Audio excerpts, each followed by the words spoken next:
میرا نام شہباز مسیح ہے اور میں کرسچن مذہب سے میرا تعلق ہے، اور میں نے دوسری کی کتابیں پڑھا ہے اور یہ حدیث بھی موجود ہے. مجھے حدیث نمبر میرے پاس لکھی ہوئی ہے، یاد نہیں ہے مجھے، کہ آپ کے چاچا جان نے کلمہ نہیں پڑھا. نبی پاک صلی اللہ علیہ وسلم نے آپ کے چاچا جان سے کہا جب وہ مرنے لگے تھے کہ آپ میرے کان میں کلمہ پڑھ لیں تو آپ جنت میں جائیں گے، اگر آپ کلمہ نہیں پڑھیں گے تو آپ جہنم میں جائیں گے.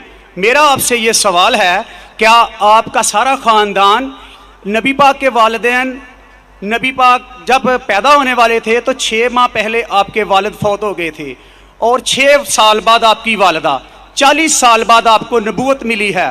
میرا آپ سے یہ سوال ہے کہ کیا نبی پاک کے چاچا جان اور والدین جنت میں جائیں گے یا جہنم میں؟ نہیں یہ سوال ہے نا بیٹا.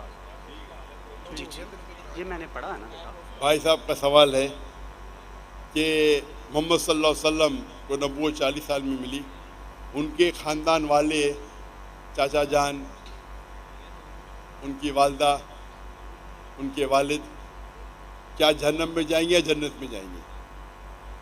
جو تحقیق کرنے کے بعد ہمیں پتہ لگتا ہے، ان کے خاندان والے کوئی بھی ہو، چاہے والد ہو، والدہ ہو، چاچا ہو، چاچی ہو، بہن ہو، بھائی ہو، اگر توحید پہ ہے اور شرک نہیں کرتے تو انشاءاللہ وہ جنت میں جائیں گے.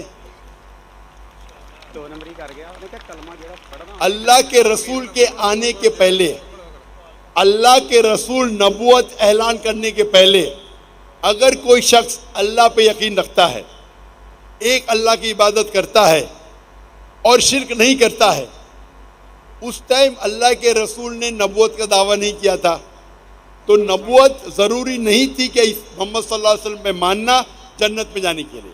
اس وقت آپ کو ماننا چاہیے کہ اللہ ایک ہے، اللہ کے ساتھ کسی کو شریک نہیں کرنا چاہیے.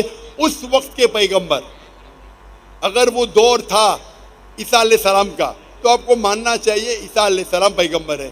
اگر وہ دور تھا موسیٰ علیہ السلام کا تو ماننا چاہیے موسیٰ علیہ السلام پیغمبر ہے. اگر کوئی دوسرا دور تھا، لیکن لازم ہے کہ آپ کو ماننا چاہیے کہ اللہ ایک ہے اور اس کے ساتھ کسی اور کو شریک نہیں کرنا چاہیے. تو آپ کس کی بھی تحقیق کرو، والد، والدہ، بھائی، بہن، جو بھی ہے، آپ نے جو ذکر کیا، تو اگر ان کے رشتہ دار، چاہے والد ہو یا والدہ، چاہے بھائی ہو یا بہن، چاہے چاچا ہو چاچی، کوئی بھی ہو، اگر شرک کرتے ہیں، ایک اللہ کی عبادت نہیں کرتے، تو وہ جنت میں نہیں جائیں گے، جہنم میں جائیں گے.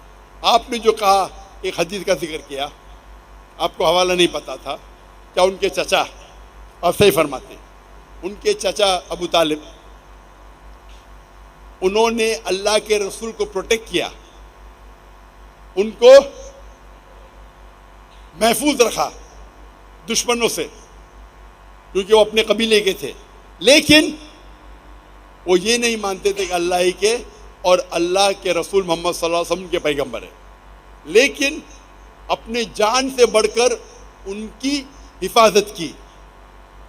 اسی لیے اللہ کے رسول چاہتے تھے کہ ان کے چچا اسلام قبول کرے، لیکن انہوں نے قبول نہیں کیا. آپ کا کہنا ہے کیا وہ جنت میں جائیں گے؟ نہیں، کیونکہ انہوں نے اسلام نہیں قبول کیا. اللہ کے رسول نے اپنے رسالت کا اعلان کر چکے تھے، وہ ان کی حفاظت کیے، ان کی مدد کی، اپنے جان سے بڑھ کر کی. لیکن کیونکہ انہوں نے ایک اللہ اور اللہ کے رسول کو یہ نہیں مانا کہ وہ اللہ کے رسول تھے، اسی لیے وہ جنت میں نہیں جائیں گے. مفسرین یہ کہتے ہیں، محدث یہ کہتے ہیں کہ ان کو سب سے کم دوزخ میں سب سے کم سزا ملے گی. یہ ان کی تشریح ہے. لیکن کیونکہ وہ اللہ کے رسول کے پیغام کو ایکسیپٹ نہیں کیے، وہ نہیں مانتے تھے کہ محمد صلی اللہ علیہ وسلم اللہ کے رسول ہے، اسی لیے وہ جہنم میں جائیں گے. تو رشتہ دار ہونے کی وجہ سے کوئی اللہ کے رسول کے یا کوئی اچھے انسان کے آپ کو جنت نہیں ملیں گی. جنت میں جاننے کے لیے آپ کو ماننا پڑے گا کہ اللہ ایک ہے اور اللہ کے آخری رسول محمد صلی اللہ علیہ وسلم.